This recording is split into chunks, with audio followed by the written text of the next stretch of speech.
It's unfortunate, but there are those in our lives that like inflicting pain and mayhem. Consider it. It's possible that you're trusting someone and spending moments with them when you find out they're the root of your problems. Today, we delve deeply into the subject of identifying the telltale indicators that someone is evil, a topic that is both interesting and terrifying. These people, who could be a friend, co-worker, or even a family member, can be masters of deception, concealing who they really are beneath charm and charisma. We're not merely investigating this sinister aspect of human nature out of curiosity these days.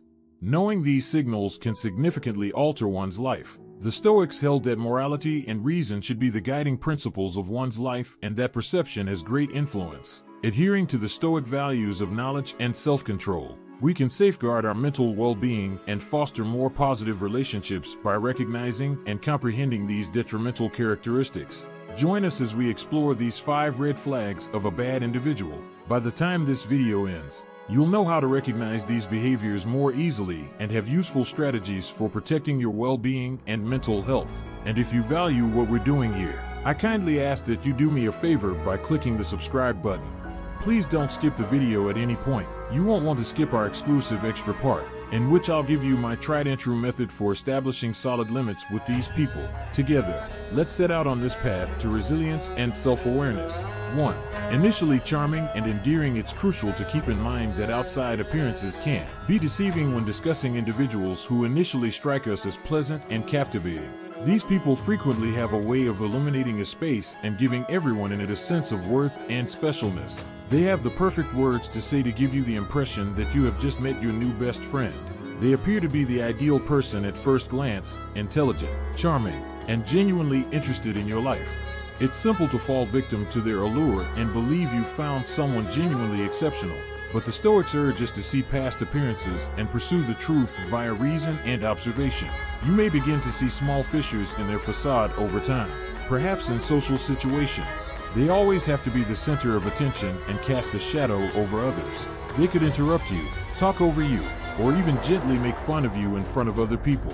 These are warning indications, not just oddities or indicators of an outgoing personality. The Stoics would counsel us to view their actions objectively, untainted by the initial enthrallment of their magnetism. Say you're at a party and this person is the life of the party, cracking jokes and entertaining the guests. Being in their orbit feels fantastic at first, but as the evening goes on, you see that they're taking over every conversation and making it all about them. They swiftly turn the conversation back to themselves when you try to offer something personal about your life. This is where the Stoic idea of apatheia, the state of not being affected by outside influences, comes in useful. You can look behind their seductive facade and uncover their self-centered character if you maintain emotional equilibrium. It's also important to see how people respond to setbacks and disappointments. Genuinely nice and compassionate people will accept setbacks and arguments with dignity and empathy. However, someone who is only acting in order to win your trust could easily get defensive or irritated. To restore control, they could become aggressive or attempt to dominate the situation. Such responses, in the wisdom of the Stoics, are manifest signs of a deficiency in virtue. Marcus Aurelius warns us to be suspicious of people who show evidence of manipulation and rage, since these are not characteristics of a good and sensible person. Here, it's important to take your time and follow your gut. The value of observation and the necessity of delaying making snap decisions based on impressions were held by the Stoics. Epictetus advised us to carefully consider the morality of people we choose to include in our inner circle. Thus, if someone seems too wonderful to be true, give yourself some time to see what they do. Take note of how they behave toward others, particularly when they believe no one is looking. When someone isn't attempting to impress anyone, their true nature comes out in their actions. Recall that not all individuals who project charm and charisma are sincere. Some individuals manipulate others by using their charm as a weapon. You may guard against being duped by a flimsy facade by remaining centered and aware. If you adhere to the Stoic values of wisdom and discernment, you'll be more capable of navigating these intricate social situations. 2. Insufficient empathy. Lack of empathy is a critical indicator to be aware of as well. The capacity to comprehend and feel another person's emotions is known as empathy. It's what enables us to establish real connections, to relate to people on a deep level, and to provide help when required. Some people, nevertheless, appear to be entirely devoid of this fundamental human quality. They don't give a damn about what they do or say, and this can have a terrible effect on others around them. The Stoics considered understanding and compassion to be essential characteristics. Marcus Aurelius frequently discussed the dependency of all people and the necessity of viewing other people's well-being as a component of our own.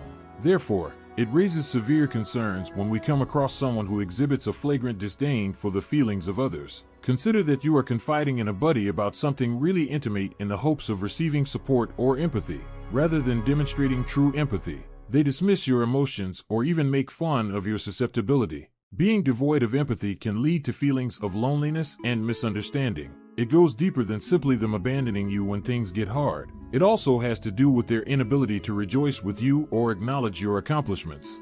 An insensitive person is not going to applaud your accomplishments. They may even try to discredit them or claim the credit for themselves. This conduct extends beyond intimate partnerships. Imagine a manager who doesn't give a damn about the welfare of their staff and pushes them to the limit. They might refuse requests for time off, insist on lengthy hours without paying fairly, or openly berate staff members in an attempt to degrade rather than offer helpful guidance. People who work in such an environment feel stressed out and underappreciated. In these kinds of circumstances, the Stoics would counsel us to keep our inner serenity and integrity intact, understanding that other people's lack of empathy is a reflection of their nature, not our own.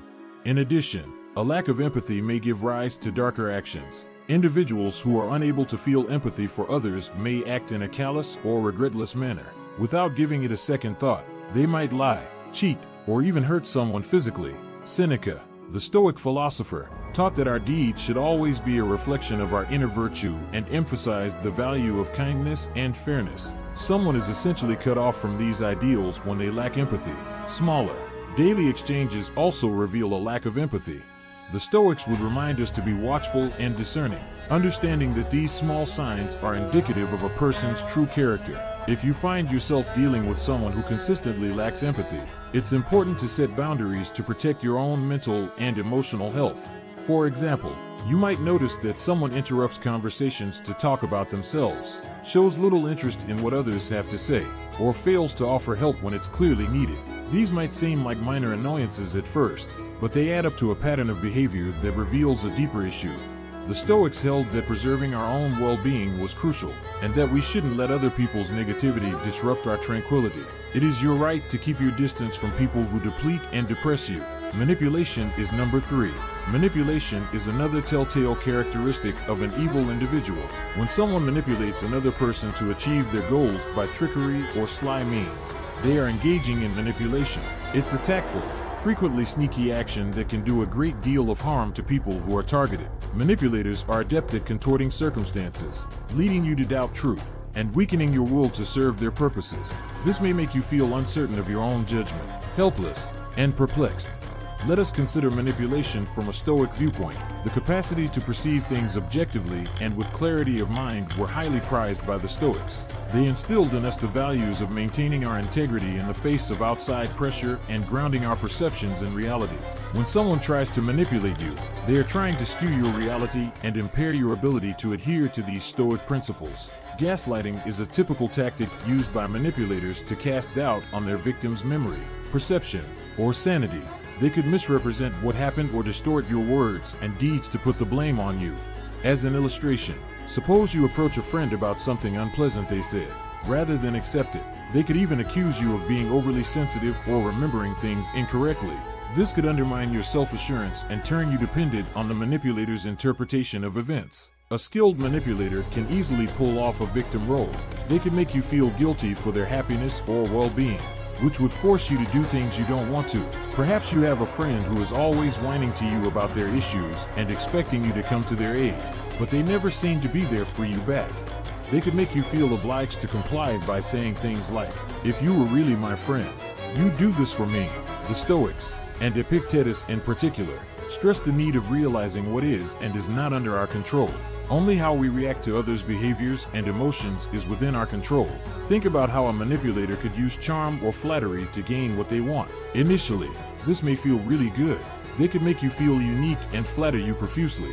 However, you may discover that their compliments have conditions over time. When they require anything from you or when they want you to do something for them, they may compliment you. This may give you the impression that you owe them something or that you must meet their standards in order to keep their favor. True goodness and self-worth originate from inside, not from the transient acceptance of others. As the Stoics would remind us, isolation is another way that manipulation might occur, to increase your dependence on them. A manipulative individual may attempt to cut you off from your friends and family. They may say things such as, "Your family doesn't understand you like I do," or "Your friends don't really care about you." You become more dependent on them for approval and support as a result of this strategy, which makes it simpler for them to dominate you. Keeping solid, sustaining relationships with others is important to the Stoics because they acknowledge that humans are social creatures who flourish in communities. These ideas are contradicted by isolation, which diminishes our support system and increases our susceptibility to manipulation. The manipulation of finances is another tool employed by evil. They could take control of your funds to restrict your independence, or they could borrow money and never pay it back. For example, one partner may insist on handling all financial matters in the relationship and force you to request permission before making any purchases. It could be challenging for you to declare your independence or terminate the relationship because of this financial control. Seeking independence and self-sufficiency while avoiding being unduly influenced or controlled by others is something the Stoics would advise us to do. It might be difficult to see manipulation for what it is, particularly if you have feelings for the other person. The Stoics impart to us the virtues of discernment, alertness, and honesty in our actions. If you think someone is trying to trick you, stand aside and evaluate the circumstances impartially. Do they constantly put their needs before yours? Do they cause you to feel self-conscious or guilty? Do they want to keep you apart from people or exert control over some areas of your life? Setting clear limits and maintaining your ground while dealing with manipulators is crucial. Be clear and firm in your communication of what you will and will not accept. Never forget that you are entitled to your own opinions, feelings, and behavior. The Stoics serve as a reminder that although we have no influence over other people's actions, we do have power over our own. Staying true to our beliefs and shielding ourselves from the damaging consequences of manipulation is possible when we preserve our inner strength and clarity. 4. Restrictive conduct. Controlling behavior is one of the most obvious indicators that someone is evil. This transcends simple inclinations or peculiarities. It's about someone who tries to take control of your entire existence, giving you very little space for independence and self-determination. Controlling individuals often disguise their behavior as concern or care, but underneath it's about power and control. The Stoics, who valued personal freedom and self-control, would see this behavior as fundamentally opposed to living a virtuous life. Controlling behavior can manifest in many ways. For instance, you might have a friend who insists on always choosing where you go and what you do together. While it might seem harmless at first, over time, you start to realize that your preferences and opinions are consistently ignored or overridden. They might say things like, "I know what's best for us," or "You'll have more fun if you just listen to me." This isn't about mutual decision-making. It's about one person exerting their will over another. Controlling conduct can become even more harmful in partnerships. Your partner may track you down, ask for regular updates on your whereabouts, and even control who you are allowed to see and who you are not. They may search through your texts, look through your phone, or demand to know all of your passwords. You may feel confined and uneasy as a result of this constant micromanagement and monitoring, always trying to avoid confrontation by treading carefully. The Stoics, especially Epictetus, stress the value of preserving your inner autonomy and freedom in the face of outside influences. Financial manipulation is another way that control can manifest. All financial decisions may be made by a domineering spouse or family member, who will distribute funds according to their discretion and maintain your financial dependence on them. They may claim that it's easier if I just take care of everything, or that I manage the money because you're not good with money. You may lose your financial independence as a result, and you may find it challenging to take charge of the relationship or stand by your own decisions. The Stoics promoted independence and prudent resource management, seeing financial dominance as a kind of captivity that ought to be opposed. Isolation is another way that controlling behavior manifests itself. A domineering individual may attempt to isolate you from your friends and family on the grounds that they are the only ones who can really relate to you or understand you. They may be critical of your loved ones, claiming that your family is toxic or that your pals don't genuinely care about you. You may experience growing isolation over time and come to depend entirely on the dominating individual for company and support. The Stoics understood the value of a supportive network and community, viewing isolation as harmful to one's well-being and capacity for personal development. Threats and intimidation are some common methods used by controlling people to hold onto their authority. If you don't agree with their demands, they may even hurt you or threaten to leave you. It becomes challenging to think properly or make the best judgments for you in this fearful and anxious atmosphere. Seneca, in particular, one of the Stoics, urged us to confront our anxieties and resist the need to let others scare us into obedience. Regaining our own power and resisting such attacks is the path to true courage and wisdom. It's critical to realize that exercising influence over others involves more than just dictating how things should be done. It's about systematically diminishing your autonomy and capacity to make decisions for yourself. The Stoics would counsel us to see these actions for what they are, an infringement on our personal freedom and an assault on our autonomy. We may withstand the influence of domineering people and recover our freedom to live as we choose by adhering to our moral principles and retaining our inner strength. It's important to establish clear limits and declare your independence if you find yourself in a situation where someone is controlling. Be explicit in communicating your needs and boundaries, and don't be reluctant to ask for help from others who are sympathetic to your circumstances. Recall that the Stoics taught us that although we have no power over other people, we do have control over our own responses and choices. By adhering to our values and respecting our individuality, we can safeguard ourselves against the negative consequences of dominating conduct and lead more genuine and satisfying lives. 5. Constant lying. Compulsive lying is another clear indicator of evil. This is more than just the infrequent white lie that most individuals tell. People who are pathological liars repeatedly lie, frequently for no apparent reason. They embellish tales, twist the truth, and warp reality to fit their own agendas or to outdo others. This conduct has the potential to seriously harm relationships by undermining trust and weaving an intricate web of dishonesty that is hard to unravel. The highest values for the Stoics were integrity and truth. They held that being dishonest was a basic violation of one's character and that living a moral life was based on honesty. Living in accordance with nature, which entails coordinating our activities with logic and truth, was highlighted by Marcus Aurelius. Individuals who engage in pathological lying are living counter to these values, fabricating a fake world for their own gain. Lying that is pathological can take various forms: small, seemingly innocuous lies, like exaggerating a tale to make oneself seem better or more fascinating, could be the first step towards it. Gradually, these falsehoods have the potential to worsen, disguising errors or transgressions and controlling others to fulfill their objectives. A compulsive liar may fabricate tales about their background in order to win people over or show sympathy for them, or they may pretend to be successful when they are not. Because of this ongoing dishonesty, reality becomes twisted and it becomes impossible to tell what is real and what is made up. Think about the behavior of a pathological liar at work.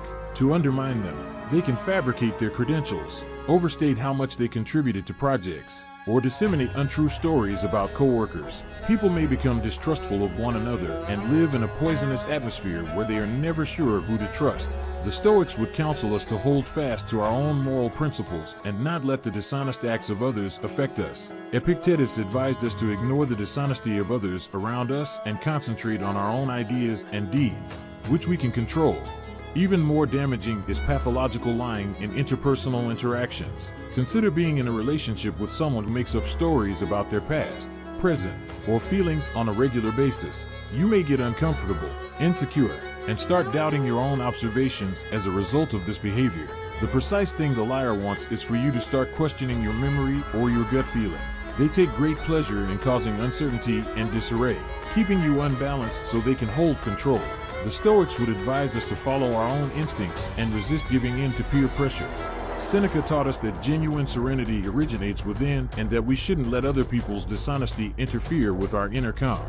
The fact that pathological lying is frequently hard to recognize at first is one of its most pernicious characteristics. It might be difficult not to accept pathological liars when they present their lies with such assurance and detail. they could conflate the truth with lies, making it increasingly harder to tell what is true. Herein lies the application of the Stoic precept of alertness. We must continue to be perceptive and skeptical, not accepting anything at face value, but rather searching for the truth via meticulous analysis and supporting data. Observe how someone responds when you expose them for lying. Do they start acting hostile or defensively? Do they attempt to shift the responsibility and place it on you? Or do they provide a logical justification that appears to make sense, even if it's only another guy's? A pathological liar will double down on their falsehoods and spin an even more complex web of lies, whereas a genuine person will own up to their faults and work to make amends. In the face of such behavior, the Stoics would advise us to maintain our composure and reason, acknowledging it for what it is and refusing to let it incite us. It's crucial to take pathological lying's long-term effects into account. It has the potential to weaken the trust that is the cornerstone of any relationship over time. Rebuilding trust is extremely difficult once it has been damaged. You may have a persistent sense of suspicion and wonder if you're being duped once more. A poisonous cycle of distrust and hatred may result from this. The Stoics placed a high value on developing solid, sincere bonds between people that are founded on respect and understanding. Whether it's better to keep your distance from their toxic influence or try to repair that trust is a decision you have to make when dealing with a pathological liar.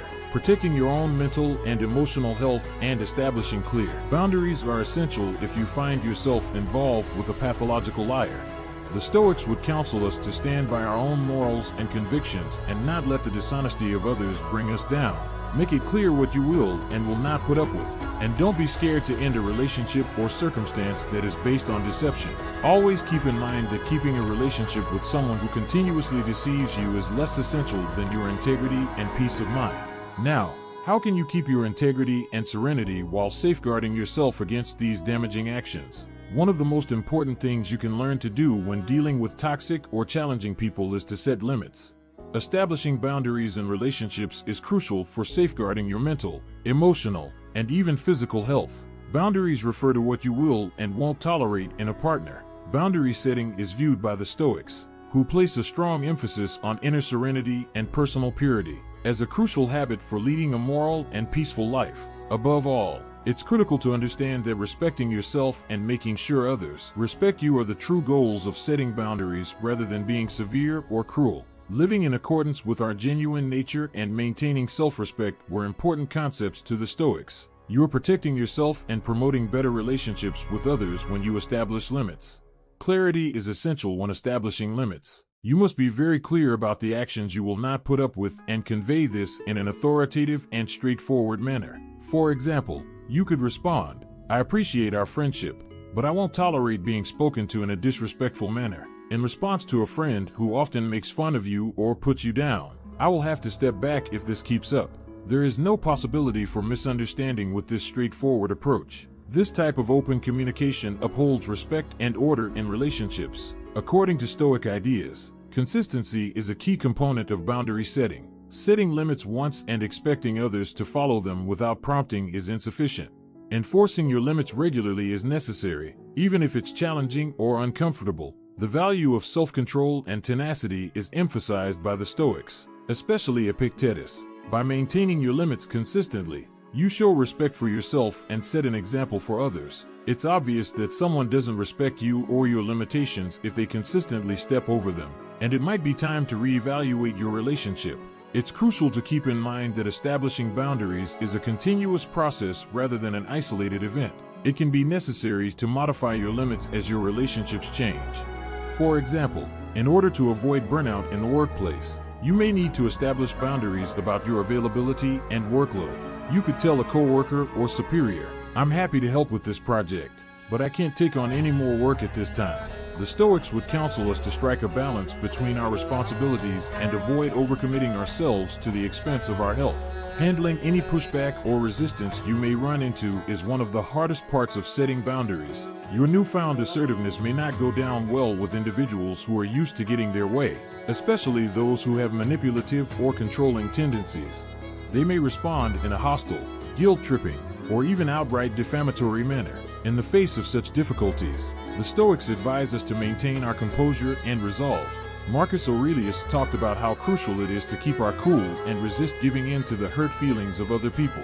Reminding yourself that setting and maintaining boundaries is essential to your well-being will help you overcome resistance. Setting boundaries can occasionally require you to make tough choices, including severing ties with people you don't get along with or ending unhealthy relationships. Although it can be a difficult process, maintaining your mental and emotional well-being depends on it. The Stoics would remind us that looking out for our own goodness and welfare comes first. Seneca frequently discussed the value of selecting our relationships carefully, realizing that the people we surround ourselves with have a big influence on our happiness and morality. You are sending a strong message about your integrity and dedication to leading a moral life by separating yourself from people who persistently transgress your boundaries. Seeking out other people's support is also beneficial when establishing limits. This could be sharing your experiences with a therapist, family member, or trusted friend in order to gain their advice and support. By talking about your challenges and achievements and establishing boundaries, you can get important insights and fortify your determination. The support of like-minded people and community were important to the Stoics. Marcus Aurelius often thought about how important it is for people to help one another and how intertwined we all are. You can find the courage to stick to your boundaries and take care of your well-being by relying on your support system.